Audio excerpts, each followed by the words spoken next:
வணக்கம் நண்பர்களே. இது காதலின் மொழி. இன்னைக்கு நாம கேட்க போற கதைய தொடங்கலாம் வாங்க. அரக்கனை ஆளும் அக்ஷரா கதையின் 23வது அத்தியாயம்.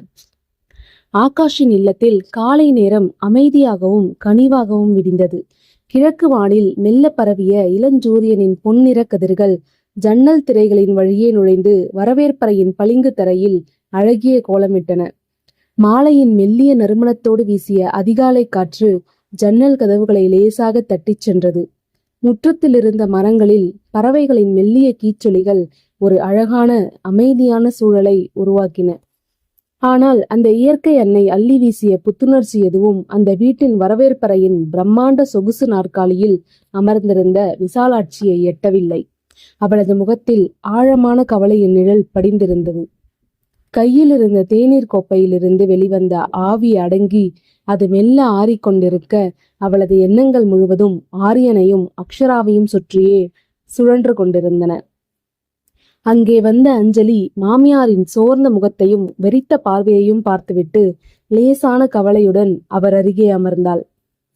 என்னத்த ரொம்ப யோசனையா இருக்கீங்க? காஃபி கூட ஆறப்போகுது. விசாலாட்சி ஒரு நீண்ட பெருமூச்சை வெளிப்படுத்தினார். அவளது கண்களில் தாய்மைக்கே உரித்தான அந்த மென்மையான ஆருயிர் தவிப்பு மிளிர்ந்தது. என்னத்த சொல்ற அஞ்சலி, மனசு பூரா அந்த 2 பிள்ளைங்களோட நினைப்பாவே இருக்குடி. நம்ம ஆரியனுக்கு சின்ன வயசுலயே அம்மா அப்பா கிடையாது. இப்போ இந்த அக்ஷரா பொண்ணுக்கும் சின்ன வயசுலயே அம்மா அப்பா இல்லைங்கிற நிலைமை. தாய் பாசத்துக்கு ஏங்கின 2 பிள்ளைகளும் இப்போ ஒன்னா சேர்ந்து வாழும்போது பார்த்து பார்த்து சந்தோஷப்பட வேண்டிய வயசுல இப்படி ஒரு சோதனையா? அந்த அக்ஷரா பொண்ணு என்ன பாவம் பண்ணுச்சுன்னு இப்படி ஹாஸ்பிட்டல்ல படுத்து கிடக்கு?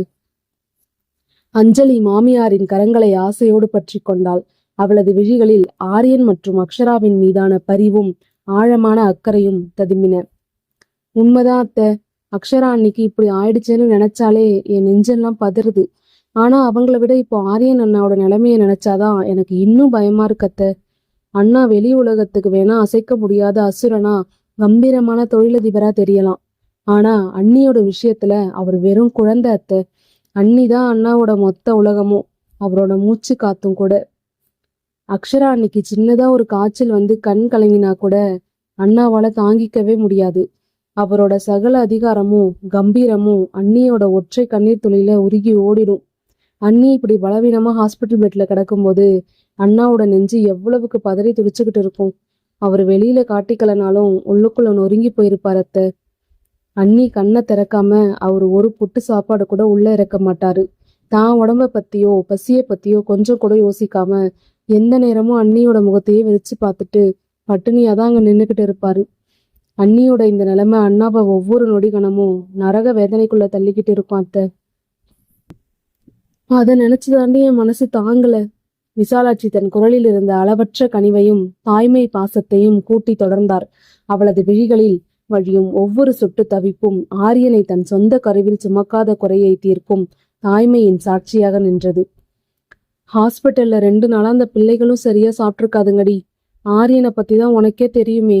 அக்ஷராவுக்கு ஒரு கஷ்டம்னா அவன் தான் உடம்பையும் மனசையும் சேர்த்து பிழிஞ்சுப்பான். நம்ம சொந்த பையன் மாதிரி தானே ஆரியனும். தாய் இல்லாத பிள்ளைக்கு இந்த அம்மா செய்யாம வேற யாரடி செய்வா? வயிற்றுல பசியோட நெஞ்சில பாரத்தோட தவிச்சுக்கிட்டு இருக்கிற அந்த பிள்ளைங்களை நினைச்சா எனக்கு உள்ளமெல்லாம் கொதிக்குது. இன்னைக்கு நாம சும்மா கையை கட்டிக்கிட்டு உட்கார்ந்துருக்க கூடாது. உடனே மார்க்கெட்டுக்கு போய் நல்ல காரசாரமான காரைக்குடி நண்டு வறுவலும் மணக்க மணக்க நாட்டுக்கோழி குழம்பும் சமைக்க தேவையான அத்தனை சாமான்களையும் பார்த்து பார்த்து வாங்கிட்டு வரணும். இன்னைக்கு நம்ம கைப்பட அன்பை குழைச்சி நல்லா காரசாரமா சமைச்சு ஹாஸ்பிட்டலுக்கே எடுத்துட்டு போய் அந்த பிள்ளைங்களோட பசியார கொடுத்துட்டு வரலாம். மாமியாரின் இந்த அன்பான தாய்மை நிறைந்த யோசனையை கேட்டதும் அஞ்சலியின் முகம் அலாதியான சந்தோஷத்திலும் நெகிழ்ச்சியிலும் மலர்ந்தது. அவளது மனதில் இருந்த கவலையின் நிழல்கள் விலகி ஒரு புதிய உற்சாகம் தொற்றிக்கொண்டது. செம்ம ஐடியா அத்தை, நீங்க சொன்னது எவ்வளோ உண்மை. 2 நாளா அந்த வெளிரிய ஹாஸ்பிட்டல் சாப்பாட்டை சாப்பிட்டு அக்ஷரா அன்னைக்கும் நாக்கு செத்து போயிருக்கும். இப்படி நல்ல காரசாரமான நம்ம நாட்டுக்கோழி குழம்பையும் நண்டு வறுவலையும் சாப்பிட்டா அண்ணியோட உடம்புக்கு புது தெம்பும் புத்துணர்ச்சியும் தானா வந்துடும். ஆரியன் அண்ணாவும் உங்களோட இந்த அன்பை பார்த்தா கண்டிப்பா மறுக்காம சாப்பிடுவாரு. வாங்கத்த, நம்ம ஒரு நிமிஷம் கூட லேட் பண்ணாம உடனே மார்க்கெட்டுக்கு கிளம்பலாம். இருவரும் ஒருவருக்கொருவர் முகத்தை பார்த்து புன்னகைத்தபடி பேரன்போடு அந்த அசைவ விருந்திற்கான திட்டத்தை வகுத்தனர். அடுத்த சில நிமிடங்களிலேயே கிளம்பி ஊரின் பரபரப்பான காய்கறி மற்றும் அசைவ சந்தைக்கு விரைந்தனர். சந்தையின் சலசலப்புகளுக்கு இடையே அக்ஷராவிற்கும் ஆரியனுக்கும் பிடித்தமான புதிய நாட்டுக்கோழி இறைச்சி, காரசாரமான நண்டு, நறுமணமிக்க சின்ன வெங்காயம், இஞ்சி, பூண்டு மற்றும் நாட்டு மசாலா பொருட்களை ஒவ்வொரு விஷயத்திலையும் அளப்பரிய கவனத்தோடு பார்த்து பார்த்து தேர்ந்தெடுத்து வாங்கி வந்தனர். வீட்டிற்கு திரும்பியதும் சமையலறையே ஒரு திருவிழா போல களை கட்டத் தொடங்கியது. அம்மியில் மசாலா அரைக்கும் வாசனையும் சட்டியில் தாளிக்கும் நறுமணமும் வீடெல்லாம் கமழ்ந்தது. விசாலாட்சி தன் கைகளாலேயே மசாலாவை வறுத்து அரைத்து நாட்டுக்கோழி குழம்பை இறக்க, அஞ்சலி பக்கத்திலேயே நின்று காரைக்குடி நண்டு வறுவலை செக்கச்செவேல் என சுட சுட செய்து முடித்தாள். ஆரியன் அக்ஷராவின் பசியையும் சோர்வையும் போக்கி அவர்களின் முகத்தில் புன்னகையை பார்க்க வேண்டும் என்ற ஒரே எண்ணத்தோடு இரு பெண்களும் தங்கள் கைகளாலேயே மணக்க மணக்க பேரன்பை குழைத்து அந்த அறுசுவை உணவை சமைத்து முடித்தனர். அதே நேரத்தில் மருத்துவமனையின் குளிரூட்டப்பட்ட அந்த தனிமை பிரிவில் மயான அமைதி நிலவிக் கொண்டிருந்தது. ஜன்னலின் கனமான திரையை லேசாக விலக்கி வெளியே இருந்த அடர்ந்த மரங்களையும் சீறிப்பாயும் வாகனங்களையும் வெறித்து பார்த்தபடி அசைவற்ற சிலை போல நின்றிருந்தான் ஆரியன்.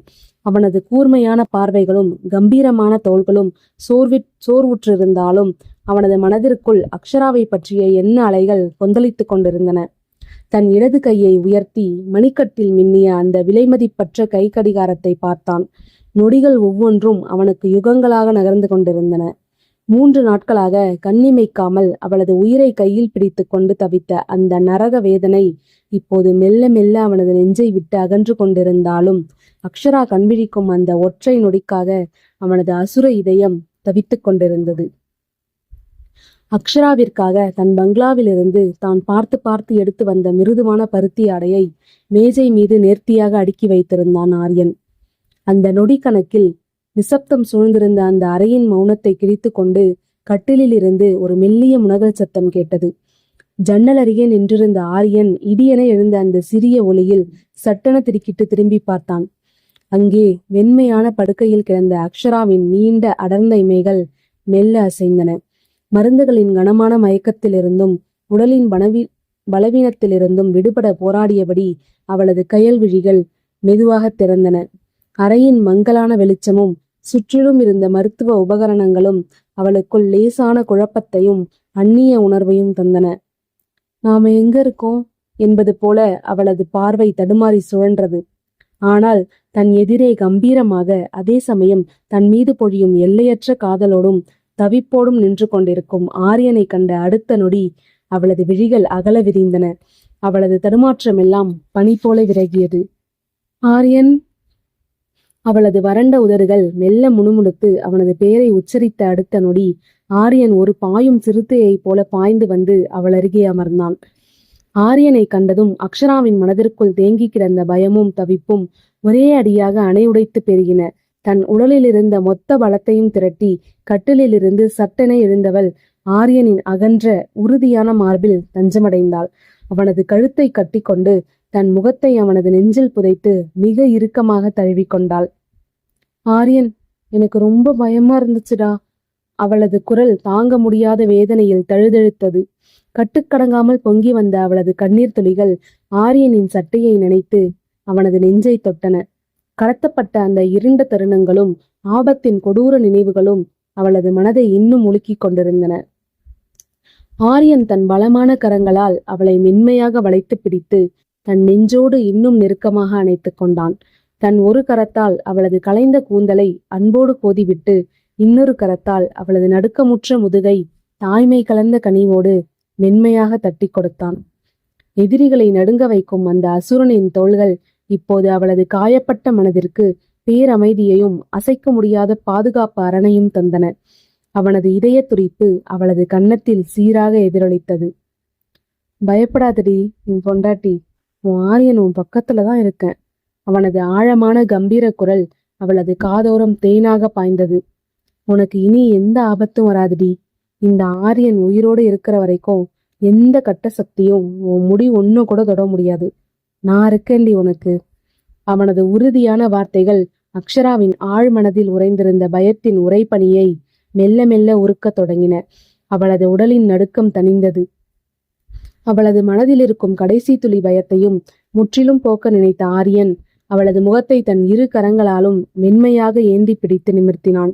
தாமரை இதழ்கள் போல கண்ணீரால் நனைந்திருந்த அவளது இமைகளையும் வாடிய கன்னங்களையும் தன் அசுர கண்களால் ஆழமாக ஊடுருவி பார்த்தான். அவனது விழிகளில் இருந்த அளவற்ற காதலும் அவளை காப்பாற்றிவிட்டோம் என்ற நிம்மதியும் அவளது பயத்தை ஒட்டுமொத்தமாக கரைத்தன. அவளது கலங்கிய கண்களை பார்த்தபடி ஆரியன் தன் உதடுகளில் அழகான கனிவான புன்னகை ஒன்றை சிந்தினான். லூசு பொண்டாட்டி, இன்னும் எவ்வளவு நேரம்தான் இப்படி அழப்போறியான்? 3 நாளா இந்த வெளிரிய ஹாஸ்பிட்டல் ட்ரெஸ்ல உன்னை பார்க்கவே எனக்கு என்னவோ போல இருக்குடி. என் பொண்டாட்டி எப்பவும் தேவதை மாதிரி ஜொலிக்கணும். இப்படி ஒரு நோயாளி மாதிரி சோர்ந்து போய் உட்கார்ந்திருக்க கூடாது என்று அவளது மூக்கை செல்லமாக கிள்ளினான். அக்ஷரா தன் வாடிய விழிகளால் அவனை நிமிர்ந்து பார்க்க ஆரியன் தொடர்ந்தான். உனக்காக தான் நான் இப்பதான் வீட்டுக்கு போய் ஃப்ரெஷ் ஆயிட்டு உனக்கு பிடிச்ச, உனக்கு ரொம்ப வசதியா இருக்கிற ட்ரெஸ் எல்லாத்தையும் என் கைப்பட பார்த்து பார்த்து எடுத்துட்டு வந்திருக்கேன். அவன் தன் பார்வையை சுட்டி காட்டி, நீ முதல்ல வா, நான் ஆல்ரெடி பாத்ரூம்ல சுடுதண்ணி ஹீட்டர் போட்டு வச்சிருக்கேன். முதல்ல போய் நல்ல சுடுதண்ணியில குளிச்சுட்டு இந்த புது ட்ரெஸ்ஸை மாத்திக்கோ, உடம்புக்கு ரொம்ப நல்லா புத்துணர்ச்சியா ஃபீல் ஆகும் என்று கனிவான குரலில் கூறினான். ஆரியன், நான் என்று அக்ஷரா ஏதோ தயக்கத்துடன் பேசத் தொடங்க ஆரியன் அவளது உதடுகளில் தன் விரலை வைத்து தடுத்தான். எந்த பதிலும் எனக்கு தேவையில்லடி, வா முதல்ல என்றவன் அவளது சம்மதத்திற்கு கூட காத்திராமல் அவளது மெல்லிய இடையை வளைத்து தன் பலமான கரங்களில் ஒரு குழந்தையைப் போல தூக்கி கொண்டான். அக்ஷரா அதிர்ச்சியிலும் வெட்கத்திலும், ஏய் ஆரியன், விடு, நானே நடந்து போறேன் என்று தடுத்தாள். என் பொண்டாட்டிய தூக்குறதுக்கு எனக்கு யார்கிட்டயும் பெர்மிஷன் தேவையில்லடி என்று அதட்டலான காதலுடன் கூறியபடி அவளை குளியலறைக்குள் அழைத்துச் சென்றான். குளியலறையின் கதவை மெல்ல சாத்தி அவளை கீழே இறக்கி விட்டான் ஆரியன். தான் ஏற்கனவே வீட்டிலேயே குளித்து தயாராகி வந்திருந்ததால் அவளை குளிப்பாட்டும் போது தன் ஆடைகள் நனைந்துவிடக் கூடாது என்பதில் அவன் கவனமாக இருந்தான். அதனால் தன் மேலிருந்த கம்பீரமான சட்டையை கழற்றி அங்கிருந்த ஹேங்கரில் நேர்த்தியாக மாட்டி வைத்தான். பின்னர் தன் ஃபார்மல் பேண்டை முட்டி வரை லாவகமாக மடித்து விட்டு கொண்டான். ஷவரை திறந்தால் நீர் நைஸாக தன் மீதும் தெளித்துவிடும் என்பதால் ஷவரை திறக்காமல் குழாயை திறந்து ஆவி பறக்கும் சுடுநீரை பக்கெட்டில் நிரப்பத் தொடங்கினான். குளியலறை முழுவதும் அந்த நீராவியால் ஒரு கதகதப்பான சூழலும் மெல்லிய புகை மண்டலமும் சூழ்ந்து கொண்டது. அக்ஷராவின் கையில் இருந்த காயத்திற்கும் கட்டுக்கும் எந்த பாதிப்பும் வராதவாறு அவளது ஆடைகளின் பொத்தான்களை தன் அசுர கரங்களால் மிக மென்மையாக கழற்றத் தொடங்கினான். ஆரியனின் இந்த எதிர்பாராத நெருக்கத்தாலும் அவனது கை விரல்கள் தன் ஆடைக்கு மேல் பட்டதாலும் அக்ஷராவின் உடல் சிலிர்த்து நடுங்கியது. மிரட்டி திருமணம் செய்து கொண்டவன் என்ற கோபம் இப்போது இல்லாவிட்டாலும் அவனுள் தனக்கு இருக்கும் அந்த மெல்லிய காதலை இன்னும் அவனிடம் வெளிப்படுத்தாத சூழலில் ஒரு பெண்ணாக தன் கணவனின் முன்னால் இப்படி நிற்பது அவளுக்கு அளப்பரிய கூச்சத்தையும் தவிப்பையும் தந்தது. ஆரியன், ப்ளீஸ், நானே பண்ணிக்கிறேன், நீ வெளியே போ என்று அவனது மார்பில் கை வைத்து மெல்ல தள்ளினாள். அவளது முகமெல்லாம் வெட்கத்தில் செந்நிறமாக மாறியது. அமைதியா ரெடி என்று அதட்டலாக சொன்ன ஆரியனின் குரலில் காதலும் ஒருவித தவிப்பும் கலந்திருந்தது. அவளது மெல்லிய உடைகளை அவன் ஒவ்வொன்றாக அகற்றிய போது அக்ஷரா தன் கண்களை இறுக்கமாக மூடிக்கொண்டு தன் கரங்களால் உடலை மூடி தன் தலைகுனிந்தாள். முதன்முறையாக ஒரு ஆணின் முன்னால் ஆடைகளின்றியும் பலவீனமாகவும் நிற்கும் அந்த நொடி அவளது நெஞ்சை வேகமாக அடிக்க வைத்தது. அதே நேரம் ஆரியனின் நிலைமையும் கட்டுக்கடங்காமல் மாறியது. இதுவரை அவளை தன் மனைவியாக ஆக்கிக் கொள்ளாமல் அவளது சம்மதத்திற்காக காத்திருந்த அந்த அசுரனுக்கு முதன்முறையாக அவளது முழுமையான பெண்மையின் அழகை கண்டதும் உடலிலும் மனதிலும் ஒரு புதிய புயல் வீசியது. அவளது வெண்மையான தோள்களும் சுடுநீராவி பட்டு கசியும் அவளது மேனியும் அவனுள் இருக்கும் ஆணின் உணர்ச்சிகளை தூண்டின. அவனது மூச்சுக்காற்று சூடானது, இதய துடிப்பு சீரற்றதாக மாறியது. ஆனால் தன் சுயநலத்திற்காக அவளை காயப்படுத்திவிடக் கூடாது என்ற கட்டுப்பாடு அவனை கட்டி போட்டது. ஆரியன் தன் உணர்ச்சிகளை கட்டுப்படுத்தி கொண்டு அவளை தனியாக ஒரு சிறிய ஸ்டோலில் மெதுவாக அமர வைத்தான். தான் நனையாதவாறு ஷவரை திறக்காமல் வாளியில் இருந்த வெதுவெதுப்பான நீரை மூண்டு தன் கைகளாலேயே அவளது மேனியில் மெல்ல ஊற்றினான். அக்ஷராவின் கூந்தலில் நீரை ஊற்றி தன் கரங்களால் மெதுவாக ஷாம்பு போட்டு தேய்த்து விட்டான். நீர்த்துளிகள் அவளது அசைந்து ஆடும் இமைகளிலும் உதடிகளிலும் உருண்டோடின. ஆரியன் தன் விரல்களால் அவளது ஈர கூந்தலை ஒதுக்கிய போது அக்ஷரா மெல்ல கண் திறந்து அவனை பார்த்தாள்.